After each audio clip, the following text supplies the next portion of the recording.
大家好，我是 Claudia。今天的烘焙分享主角是草莓。那今天我要做一个我超爱的草莓苹果果酱，还有一个浓缩的草莓果泥，然后把它变成一个酸味超棒的草莓奶酪抹酱，然后可以用来搭配 bagel、waffle 还有马克龙的内馅。首先我们要来做草莓苹果果酱。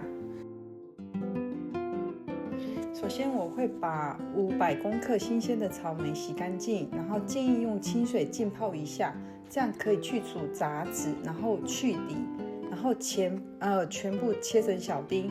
那这次我没有把草莓打成泥，因为我想要保留更多的草莓果粒的口感，那让果酱吃起来更加的有层次。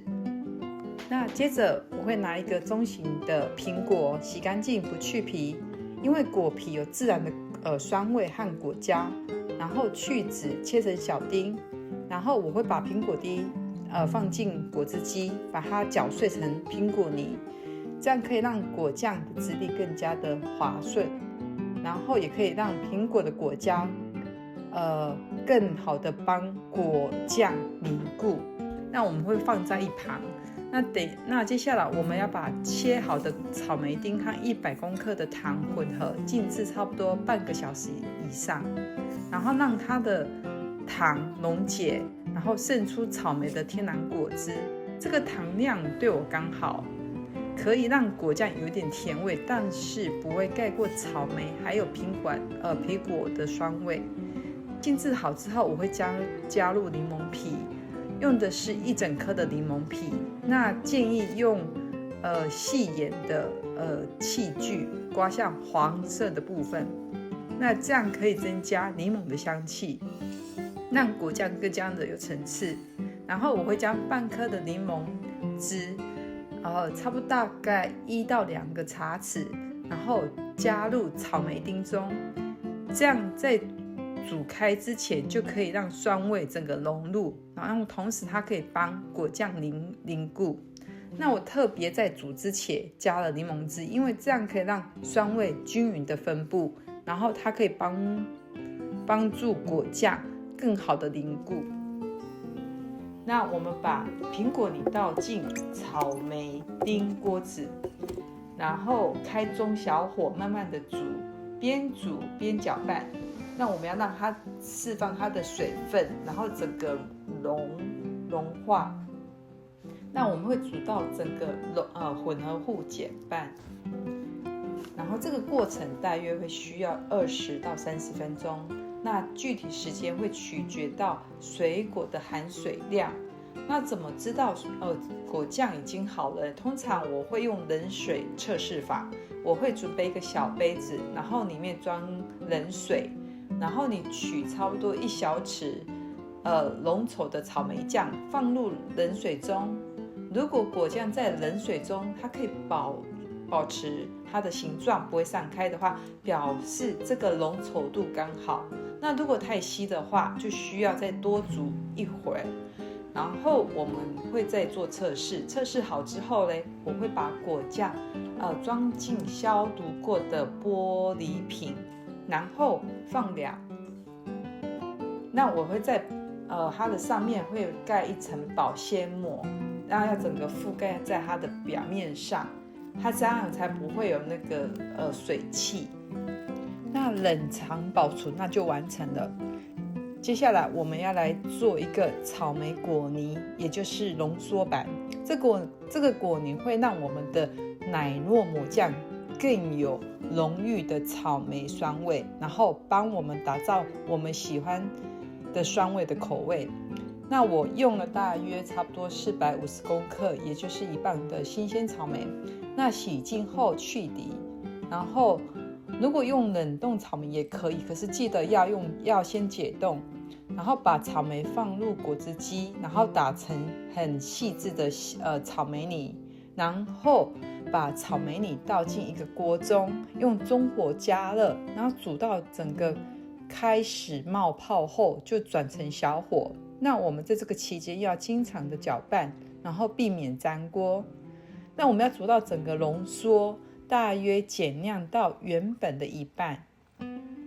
那新鲜的草莓大约煮25分钟，冷冻的草莓可能要45分钟。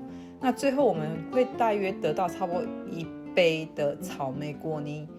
那这里完全不加糖，我们就是要草莓的天然酸味完全的发挥出来。那这样我们才能让我们的奶酪抹酱有我们喜欢的酸味。那煮好后让它盖上保鲜膜，让它放凉，然后这样我们才能用在下一步。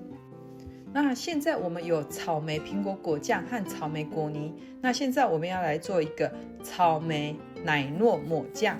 那这个抹酱可以抹在 bagel waffle 上，那也可以用来做马克龙的内馅，那超级百搭。然后我会用15机来处理，然后让整个质地会比较更顺滑。我用 1 ounce 的奶油 cream cheese， 然后要先软化好，然后放进食物处理机，然后加入1/4杯草莓苹果果酱，1/4杯的草莓果泥，然后一起打。然后我会用这个量，因为我想要让酸味有突出，可是不会太过，这样的抹酱就有很棒的草莓酸香。那打到顺滑之后呢，我会用刮刀把边边的材料刮下来，然后再继续打，确保它的均匀。那试了一下口感，酸味已经很棒了，不过我还是想要增加它的香气，我会加1汤匙的草莓糖浆，不要太多，就是一叉匙就够了。那再把它打一下，让它更加的融合。那我也尝了一下甜味，我觉得稍微有低了一点，那也再加了1汤匙的糖粉。那最后再做搅拌。如果糖度对你来源不够的话，你可以再加1汤匙来做调整到你喜欢的甜度。那做好后，我会把抹酱装进挤花袋，然后放进冰箱冷藏30分钟，让整个味道更融合，质地也会比较稳定一点。冷藏后我们挤一点在盘子中，你看这个浓稠度是不是很完美？那我抹上 waffle 也真的超级好吃的。好了，那现在到我们的烘焙新发现。你知道柠檬汁加的时间会影响果酱的风味和浓稠度吗？你通常都是什么时候加？柠檬汁它其实不只带来酸味，而且它有帮忙果胶的作用，而且它会使果胶凝固，所以你一开始如果加的话，酸味会随着加了就变淡。那最后加的话，酸味鲜明，但果酱可能变稀。那最佳的做法是在煮果酱前加入柠檬汁，那这样可以确保酸味均匀，然后它可以帮助凝固。那如果想要更酸的话，可以在最后补一点点，然后再煮1-2分钟，维持它的浓稠度。你知道吗？糖不只会影响甜度，而且它会决定果酱的浓稠度。糖太少，果酱可能会太稀。糖它可以帮助水果中的果胶，让果胶凝固。可是糖如果放太少，果糖可能会变得太稀，甚至会影响保存的时间。所以一般来说，糖的比例是水果重量的20% 到50%。如果不想太甜的话，可减少糖量，并增加果胶来补充凝固的效果。我发现100克的糖搭配500公克的草莓是刚刚好，酸甜平衡，而且不会影响它的浓稠度。